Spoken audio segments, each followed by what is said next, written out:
Everyone, welcome back to HowTechs. Today we're going to show you how to set up and use the action button on an iPhone 15 Pro and Pro Max. This is a Pro Max. The action button basically replaces the ringer silence switch here above the volume up button. To set it, you want to go to the settings menu, and there's actually an option here in the third section, 2 down from general, to do the action button. And it's got this kind of nice interface where you can basically see kind of different buttons being mapped to it. So silent mode is kind of basically what it used to do. Instead of being a switch, it's now on off just by clicking. Change your focus, just change from like silent mode or away mode or theater mode. Open up the camera, that's pretty obvious. And then if I click here, now I can basically preset what I want it to film. So in my case, I actually probably want to do like a slow-mo, but I'll just go to video.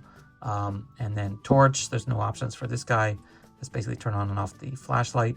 So let's see that guy in action. I think I can just demonstrate it here. Yeah. So one key thing is when you push it, if you just push it really fast, it doesn't do anything. You have to hold it for like half a second. And then when it turns on, when it does the action, the haptic interface kind of twitches. So you can definitely feel some positive engagement that you've actually like activated whatever the switch was supposed to do. And if I just push it really fast, it doesn't do that. And it says hold to turn on. It actually warns you that you're not doing it right. And then, yeah, turn it off the same way. Voice memo actually will start the recording right away. I guess let's just give that a try. I've never tuned it on. So yeah, it just goes straight into it. So it's like one touch. And now that I want to stop it, I guess I have to click up here and stop it in the app. So yeah, that's kind of interesting. Magnifier is kind of like a magnifying glass, basically, as you can imagine. And it has some extra features, like you can zoom in and take a photo. And there's an analysis tool in here. I guess I'll show you really briefly. I was playing around with it a second ago. But basically, this is the magnifying tool. So it's very like basic in this mode. And then you can expand and do like a, let's zoom in really far. If you get too far in, it gets very noisy. But let's go in like this far. And then you can basically freeze the image.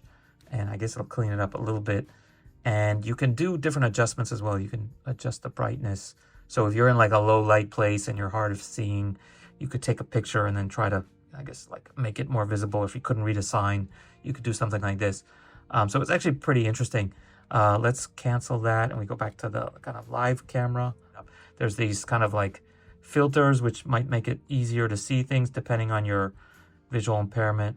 So if I click on that, turn on the light. So if I'm not just turn it on, but actually adjust it so I can, go low light enough to see whatever I'm looking at without blinding everybody maybe. If I go back to single photo mode, I can also do the detector, which is, this one I haven't really tested fully. It's pretty new, but you can actually like recognize text and things. So I think if I, for example, do this, and if I turn it on here,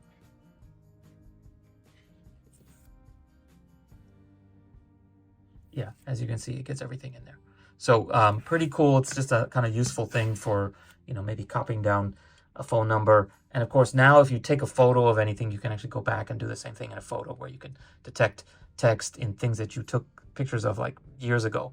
It's actually pretty useful. It's off the topic for this video, but if you can do a text search to find text in any photo in your photo library, like a photo of a place you went 10 years ago. If you're standing in front of a sign, you can now find it through the photo app. But anyway, that's enough on that subject, off topic. So anyway, so that's the magnifier. The last one here is the shortcuts, or you can actually do some accessibility things or no action.